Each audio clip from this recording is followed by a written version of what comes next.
Hi Trent, this is a quick tutorial on how to turn in assignments in Google Classroom. So what you'll want to do is log into Google Classroom. You have links right here for upcoming assignments, so you can actually just click on those and it'll take you right to that assignment. However, you may need to click into the class and then go to some of this past classwork. So I am going to select this one just because I know there's no one that has turned this in yet, especially this one. So I'm going to click on this, and you should have an option to turn it in here.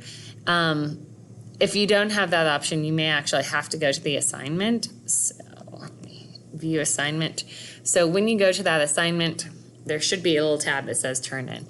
Click that button and you can upload the file from your Google Drive, or there should be some options to attach a file. So hope that helps. Have a great day. Bye.